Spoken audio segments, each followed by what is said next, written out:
In this bulletin, non-government agencies prepare for cuts in foreign aid. The World Bank connects with religious leaders. And 6,000 people receive free healthcare.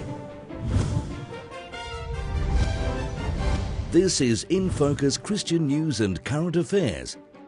Hello, thanks so much for your company this week. I'm Sibel Kute and my co-host is Kent Kingston. How are you, Kent? I'm fine, thank you, Sibel. And how are you? I'm good, thanks, Kent. It is a solemn weekend, though. Yeah, it is. Anzac Day always is. Yes, and you'd think, the whole Gallipoli campaign story had already been told, 100 years later, but there are aspects of that story that have been all but forgotten. Historian Daniel Reno will be with us later in the program to introduce us to an Anzac chaplain, Fighting Mac, they called him. Wow. And politics in focus this week? Yes, that will be happening. And Sue Rad will also be in to whip up a monster green smoothie. Yum. That sounds like a great way to up your intake of veggies. Ready for the news? All yours, Sibel. Australian aid agencies are already cutting their international development programs ahead of the release of a tough federal budget next month. The ABC reports that although it's anticipated that $1 billion will be cut from the budget, it's not known which programs will suffer as a result. Aid agencies are concerned that poorer countries will continue to bear the brunt of Australian belt tightening. If the cuts that we fear may come actually do happen, that would be about $830,000 or about 20% of our program internationally. And that would mean that about 41,000 people miss out on the benefits of those projects. An influential group of 36 global religious leaders has met with the president of the World Bank to express a common commitment to ending extreme poverty by the year 2030. The senior representatives included Buddhist, Muslim and Jewish leaders, as well as the head of the Salvation Army, the president of World Vision and the General Secretary of the World Council of Churches. According to the Washington Post, some of those present expressed surprise that the World Bank has recognized the value of faith leaders and religious perspectives in dealing with global problems. During the gathering, World Bank President Jim Yong Kim spoke about the influence of his mother, who was a Christian theologian. In a tragic incident in the Mediterranean Sea, 12 Christians were forced overboard and drowned after an argument over religion. AFP reports the Italian police have arrested 15 people over the deaths and charged them with multiple aggravated murder motivated by religious hate. Witnesses say the boatload of about 100 West African asylum seekers was en route from Tunisia to Italy when a conflict developed between some of the Muslim and Christian passengers. Tens of thousands of migrants cross the Mediterranean into Europe every year. Last year, more than 3,000 drowned in capsizes and other incidents. The second fire in 4 months at Toowoomba's only mosque is believed to have been a deliberate attack. Christian leaders have responded with expressions of support for their Muslim neighbours. According to the ABC, the second fire significantly damaged parts of the building, which was unable to be used for worship after police cordoned it off as a crime scene. However, the mosque's Community Food Day event went ahead, with some from Queensland's Bible Belt City attending in a show of support. I was lucky enough to be able to connect with the Muslim imam. He was quite surprised, but quite pleased and appreciative of just to get an olive branch, I suppose, from the Christian community. I had a couple of our members express their interest in assisting them in getting back on their feet as a congregation. South Australia's first Aboriginal Anglican bishop has been consecrated at a ceremony in North Adelaide's St. Peter's Cathedral. The Reverend Christopher McLeod has been serving as a minister in the Adelaide region and has been working alongside Indigenous people for more than 20 years. Bishop McLeod has accepted the challenge of being an assistant bishop in the Adelaide Diocese and will coordinate ministry efforts with Aboriginal and Torres Strait Islander people. He is Australia's third ever Aboriginal Anglican bishop and the only one currently serving. In a nation where healthcare is a source of much political wrangling, the provision of free medical care to more than 6,000 people in just 3 days is good news.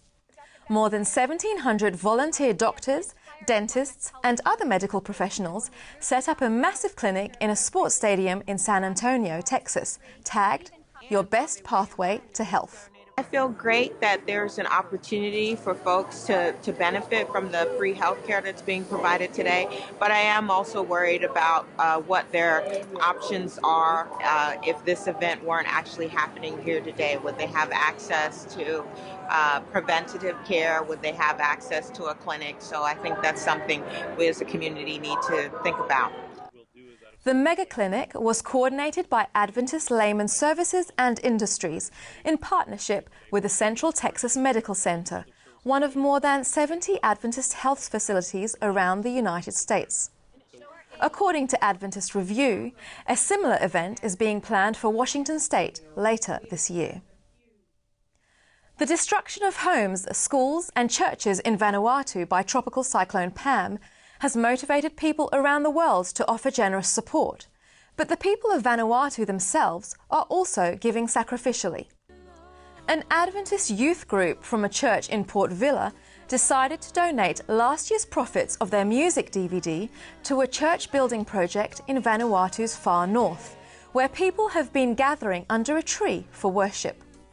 The $7,000 donation is in addition to the 25 bags of cement the youth group previously gave to the project. A special Anzac exhibition by Bible Society Australia features 10 Bibles and the stories of the 10 Australian soldiers who owned them. The centrepiece of the travelling exhibition is a French New Testament that still holds the bullet that would have killed Australian Lance Corporal Elvis Jenkins if he hadn't had the Bible in his pocket when he was shot during the Gallipoli campaign. 2015 marks the centenary of the ill-fated Gallipoli landing during World War I and the 112,000 men who died during the campaign. And that's the news for this week. Kent? Thanks, Sibel. We'll be back straight after the break with Politics in Focus. See you in a sec.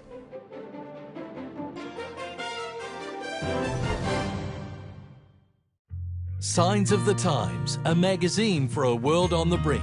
And this month in Signs, we reflect on 100 years of the Anzac tradition, how the health of your heart can affect your ability to hear. We look at the history of the cruel manner of Jesus' execution, and we find out why he had to die. All in this month's Signs of the Times. Subscribe to Signs today and change your life.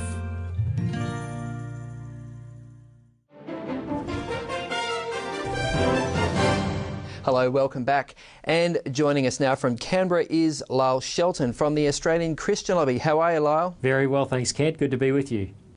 Now, Lyle, is it my imagination, or are Australia's major parties both taking a tougher stance on making sure multinational companies pay their fair share of tax? And I mean, this is a Christian issue, I guess, in the sense that Micah Challenge has been, advocating on this issue for some time. Yeah, Micah Challenge have done a great job in highlighting this, along with other Christian organisations. It is great to see both parties talking about this finally. The Labor Senator Sam Dastyari instigated a Senate inquiry which held public hearings recently in Sydney, where Google and Apple and other multinationals turned up. And the interesting thing about that was, Kent, is that it really shone a light on their practices. It's obvious that money is going offshore and being taxed at a lower tax rate. They claim what they're doing is within Australian law, but of course the effect is Australia misses out on valuable tax revenue. Okay, and the Treasurer Joe Hockey is in the UK, or has just recently been in the UK, talking to them about their Google tax. Labor says it's just all talk. Do you have a feel for that? It would seem that might be a fair criticism. Joe Hockey has ruled out a UK-style Google tax where companies like Google, if they shift money offshore, end up paying a higher tax rate. I think there's some merit in that, but Joe Hockey's saying that he'll find other ways to crack down on multinational tax evasion, so we'll just have to see how that works out. Okay. On to state politics now, Lyle. Understand an attempt by the Greens to introduce euthanasia in Victoria has failed to get up, once again, you could say. Yeah, that's right, Kent. The Greens try this issue on all the time. They shop it around the state parliaments around the nation. Their latest attempt was by Colleen Hartland in Victoria. She had a motion to send this off to the Victorian Law Reform Commission to have them actually draft legislation.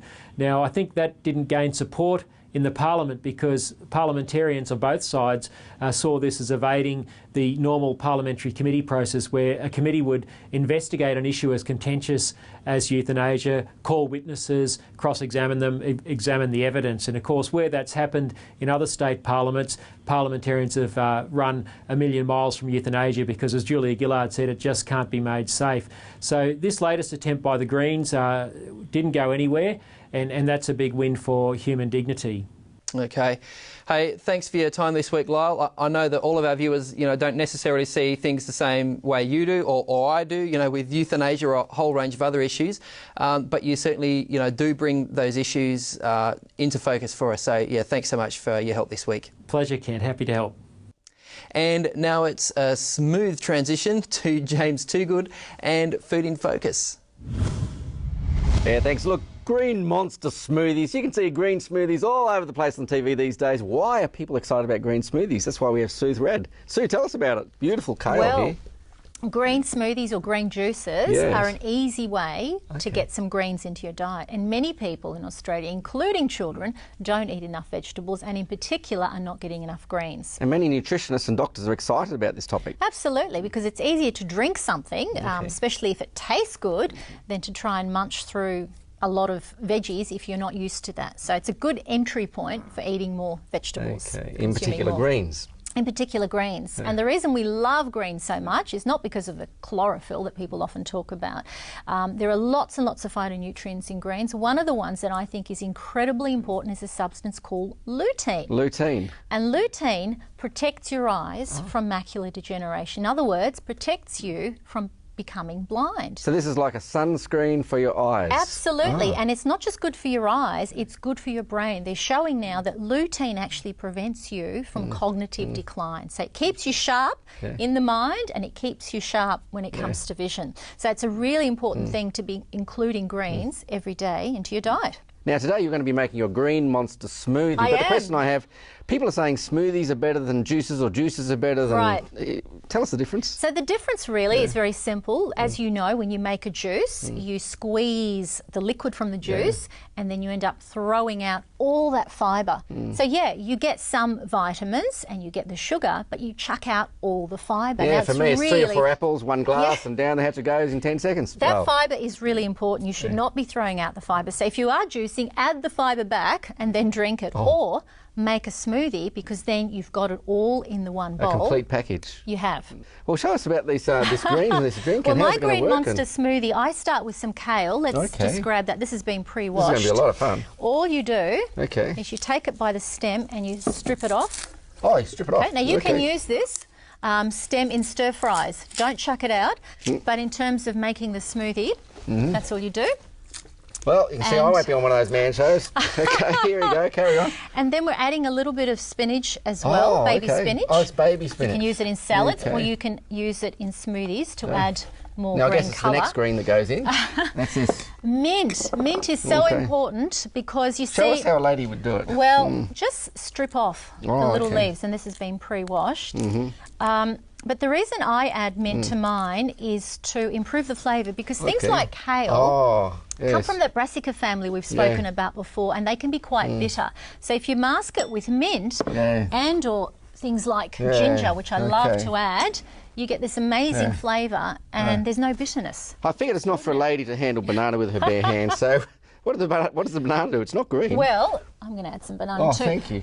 Banana adds creaminess and texture. Okay. So you don't even know it's there. Yes. But it's really going to help with the thickness. And the other thing that I add that I think is really important is a tablespoon, these are teaspoons, I'm going to add a few, of freshly ground linseeds. Beautiful, yum. And the reason I add these, again, not just thickening power, but a really rich source of omega-3 and fibre. Does the ice go on top? The ice goes on top, and the sequence how you do this is really important. The ice must come last, and then we're going to add some almond milk today. So just a couple of cups, 2 cups. It depends on the capacity of your blender. And by the way, James, it's really important to use a high-powered blender, like a Vitamix or an Optimum, because the other blenders will never get it creamy, smooth and velvety. You'll see little bits, but with this, you will see how incredibly smooth it is and so drinkable. So get ready. Here we go.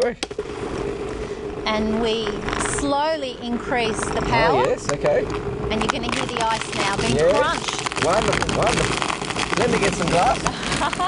Oh, wow. And now we're going on turbo. That's fantastic, folks. That's amazing. That's great. Liquid gold. There we go,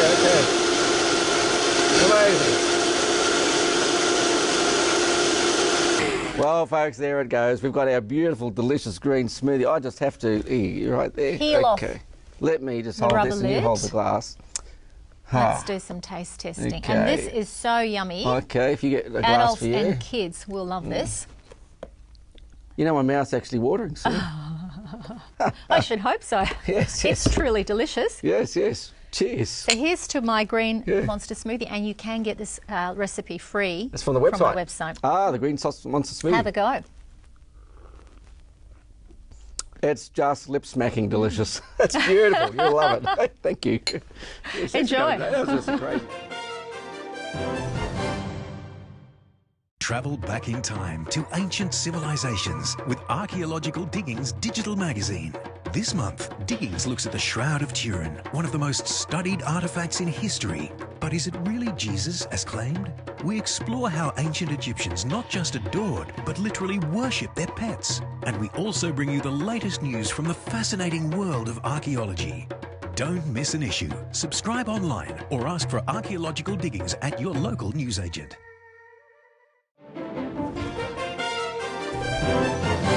Hi, welcome back. Well, I have to confess, after visiting Auschwitz, I'm not too excited about military history and wars and things of that sort, but I'm developing a little bit of a soft spot for this guy, William Fighting Mac Mackenzie. And to tell us about it is Dr. Daniel Reno from Avondale College of Higher Education. How are you, Daniel? I'm very well, thank you. It's a pretty reasonably hefty book. Well, it deserves to be a hefty book because he was a hefty man. Literally? Or literally and metaphorically, in every way, he was a giant. Okay. Now, when we think about Anzac and Gallipoli, you know, we think about Simpson and his donkey, and everyone's heard that legend. Right. But who's this guy? Where does he come from? Well, this guy was the real legend. Strangely enough, Simpson and his donkey weren't hugely well known on Gallipoli. Okay. He was more famous in Australia. But this man was an absolute legend, not just on Gallipoli, but in Egypt beforehand, in France, and for 20 years after the war. It didn't matter where Mackenzie went, he got mobbed by former soldiers and their families. Absolutely adored. Okay, so William Mackenzie was a Salvation Army chaplain, is that correct? That's right. Yep. He's not a likely candidate to be what some journalists called probably the most popular Anzac from the First World War. Wow. Why was he so popular? Well, I guess it's a function of his personality and his commitment. As I mentioned, he's a big man physically. He imposes himself just by his presence. But he's also extremely charismatic. And when you think about it, your typical Anzac, you're thinking of a bit of a larrikin, loves drinking, gambling, probably fighting a bit, womanising. The sort of hard-bitten soldier. That's it. Cynical. Boys out for a bit of a lark. Yeah. And we don't think of these men as being religious at all. Now, confront them with a man who spends the best of his energy trying to convert them to Jesus Christ. What reaction do you think you're going to get from these Anzacs? Yeah, a wowzer, especially a salvo. I mean, they don't even drink, and, you know, you'd imagine there would have been a lot of antipathy there. He's a legend. They adore him. Yeah. Now, you think about the odds. What kind of man can stand for God, be opposed to most of the things the Anzacs do for entertainment, and be worshipped by them. They just loved him. And it's a function of his charismatic personality, his talent for organising entertainments and diversions, incredible hard work, wonderful sense of humour. And he was a real man's man, you know. He's in his mid-40s. The average Anzac is in his mid-20s. Okay, so a bit of a father figure, a bit of a mentor figure. He can outmarch them. Oh, wow. He can outshoot them. Yep. He can dig trenches faster than they can. There is nothing they do that he doesn't do. Right. On marches, he'd walk alongside soldiers half his age who were collapsing from exhaustion. Yep. And he'd carry their packs, maybe 2 or 3 packs, and keep up the pace. I mean, wow. A man like that, they just had such respect for him. So that they could put up with him when he was around Cairo, wasn't he, like dragging them out of brothels and saying, come on, let's do something a little more wholesome? Well, every chaplain preached against the brothels and the cheap, nasty alcohol of Cairo. But Mackenzie was the only one who actually did something about it. He actually went down at night and would pull the men out of the brothels and put them on the tram back home. Now, he fully expected to be stabbed by the touts. He wasn't. But the famous Australian historian C.E.W. Bean actually credits Mackenzie with saving the lives and the reputations of thousands of Australians because of his work in keeping them out of the brothels. Wow. Now, obviously he's a bit of a tough guy. You know, this is the era of muscular Christianity, obviously. Yes. They called him Fighting Mac. That was his nickname. How did that come about? Well, there are various stories as to how it came about, and the bottom line is I don't know which one is true. He was certainly a bit of a fighting lad. He loved fighting in school. There are stories of him fighting on the boat out from Scotland when his family emigrated. When you say fighting, what you mean, like scraps over issues? Or? Yes, just getting into fisticuffs. I mean, okay. He's a very energetic personality. Yep. He's big for his age. He's got huge fists. As an adult, he compared them to a leg of lamb, his fist. Okay. And robust. And prior to his conversion, he wasn't scared to use his physique to get what he wanted. Didn't mind throwing his weight around. Yeah. And there are stories that he boxed in boxing tournaments with soldiers. I cannot pin any of those stories down, so I don't know if they are true. I suspect that if they were, someone would have written about it. Sure. I mean, if your chaplain knocks you out in a boxing contest, I reckon somewhere... Maybe that's the sort of thing you wouldn't write home about, Daniel. Oh, well, but somebody watching probably would have. Yes, that's true. I cannot find it. I just can't find it. Okay. But he got that reputation as Fighting Mac. He stayed as close to the front line as he could. Chaplains were supposed to be in the rear lines. Right. He did everything he could to be right in the front line. At Gallipoli, his dugout was the closest to the wire of anybody's. Okay. And he did that quite deliberately. He was just attracted to action. Yeah. So during the actual Gallipoli campaign, I mean, it obviously wasn't all, concerts and boxing matches or whatever.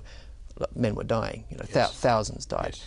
In terms of his role as a chaplain and providing spiritual support to those young guys who would have been incredibly traumatised, what do we know about how that went?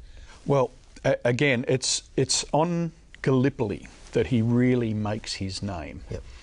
And it's for a combination of just the encouragement, the buoyancy that he brought to soldiers who were suffering from the effects of war. And his courage. For instance, the attack on Lone Pine, the very famous attack on the 6th of August, he went over the top behind the troops, not immediately after them, but while the fighting was still going on. He was in the trenches with the fighting going on just ahead of him, sorting the dead from the wounded, administering first aid, praying with them. There's a story that he tells, actually, of a young soldier who came to him the night before the attack and said, look, I've drifted away from God. I want to find him again. How do I know I'm right with God? Yeah. And Mackenzie prayed and talked with him for quite some time. Well, 2 days later, Mackenzie found his body in no man's land at Lone Pine, buried him, and took the letter from his pocket that that young soldier had written to his mother, saying, "I've given my heart to God. Wow. I belong to him." And Incredible. Mackenzie posted that letter to the young soldier's mum in Scotland. That would have been an incredible comfort. It was. And a deeply moving experience for Mackenzie. I mean, the tragedy of losing that young man, but knowing that he was eternally right with God, Boy. that he had a future. Incredible. So how do we get hold of this book if we're interested in having a read? Well, Christian bookshops will have it. Koorong, ABCs. We're hoping distributors, secular distributors will also be stocking it, so keep an eye on your secular bookshops. Mind you, ask in the secular bookshops. That's a good way for them to stock a book about one of our Anzac Christian heroes, the most famous fighting man in the AIF that we've now forgotten. Yeah, wow. There you go. So check it out. The man the Anzacs revered. The most amazing Anzac story you've never heard. So thanks so much today, Daniel, for coming in and sharing this. Really appreciate it. You're welcome, Ken. We'll be back straight after the break.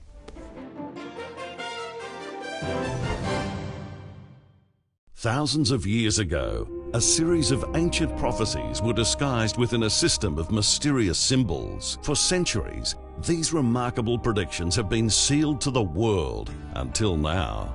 Check out our new Secrets of Prophecy online course today in 24 beautifully illustrated free studies at www.itiswrittenoceania.tv or call 1300 300 389 for your free copy today.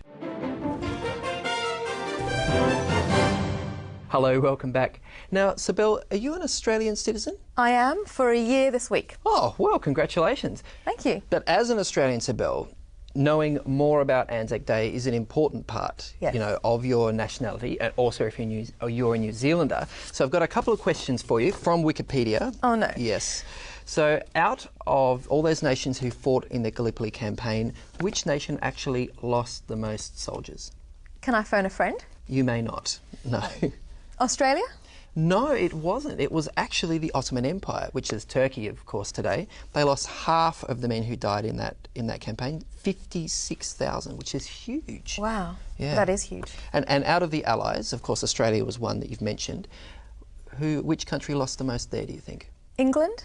Yes, you're actually right. Yes, the United Kingdom. They actually lost 34,000, which is a huge number. It is. Yeah, and when you compare that with Australia, which lost about 8,700, New Zealand lost about 2,700. I mean, those numbers are still huge for, you know, small countries. If you've ever looked down the list at a war memorial, it just, you know, seems to go on and on, doesn't it? It does. Yeah, boy. Oh, I found those numbers surprising. Don't know about you. Lest we forget. Exactly. Hey, thanks so much for your company this week. Yes, and don't forget to check our website for all the programme segments, record.net.au. We'll see you next time on A Record in Focus. God bless. Bye.